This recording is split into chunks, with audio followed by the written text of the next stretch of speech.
Now they're gonna have a certain height when you make them, depending on how thick it's gonna be. You're gonna be making a container for these 4 coasters.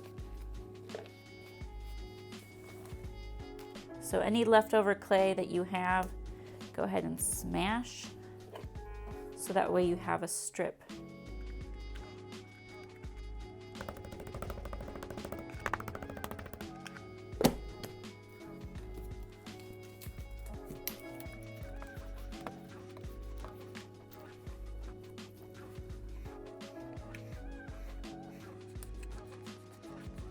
So I'm just using my card, getting it a little damp to spread it smooth.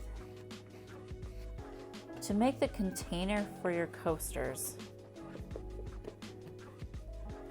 you're going to want to make sure that your object is still in place, but that you give it about a finger space extra in its diameter.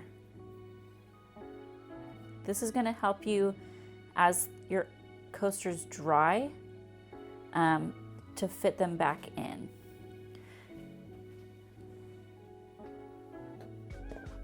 So you're going to be scoring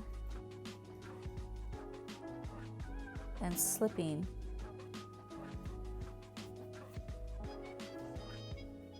around that edge.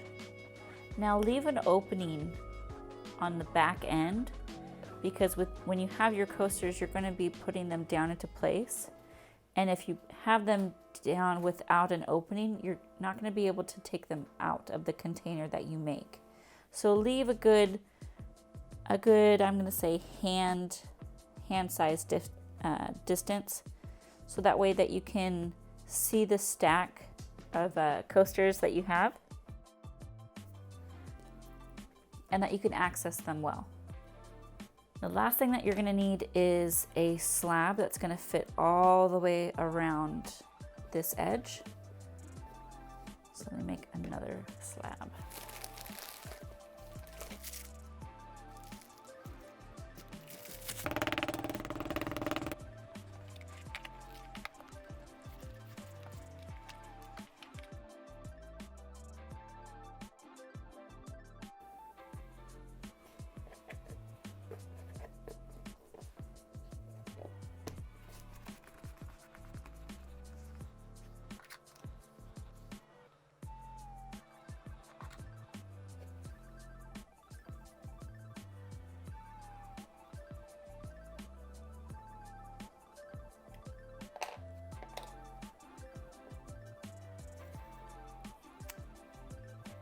So you're going to have a long strip of clay, and that's going to wrap around the outside edge. It's not going to be super tall, but it is going to fit around that edge.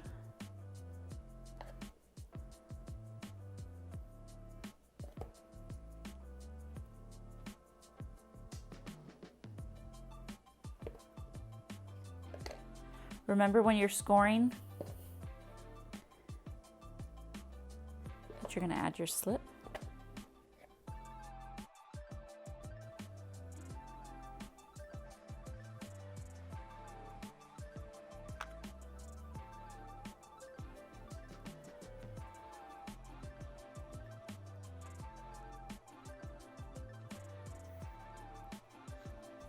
Then use your object just to double check that it fits in well.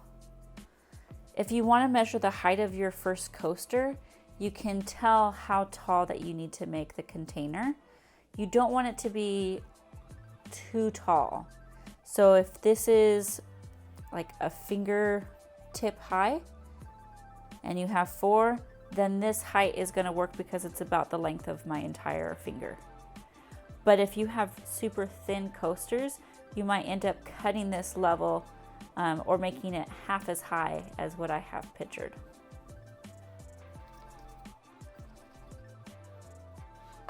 Go ahead and make a snake, little coil here, for the inside. Just like how we've done on our cylinders previously in glass, You're going to want to score and slip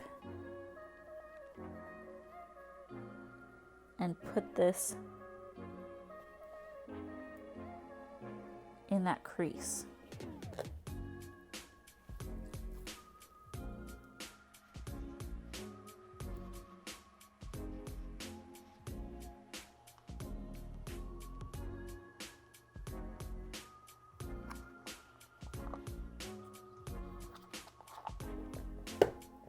Use your needle tool to cut around the edge, leaving just a little bit extra for blending.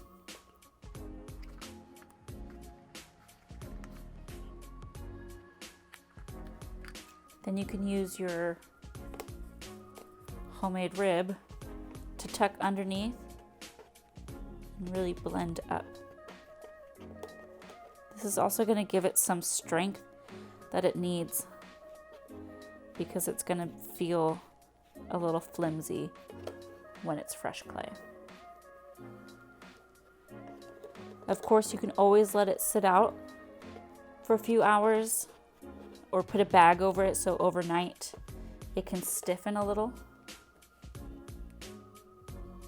Definitely want to clean up these edges so that way they're smooth.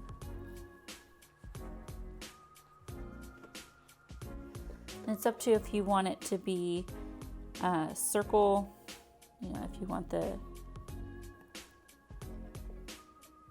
front side to be flat, that's fine as well. It's really up to you what kind of shape your coasters are going to have. Just be sure that this inside coil is really well blended back into the wall. You can use some newspaper or a Ziploc bag, whatever you have in the house, to stack your coasters on top of each other. When we bring this back, you're going to want to put it in something that you can insulate it well with.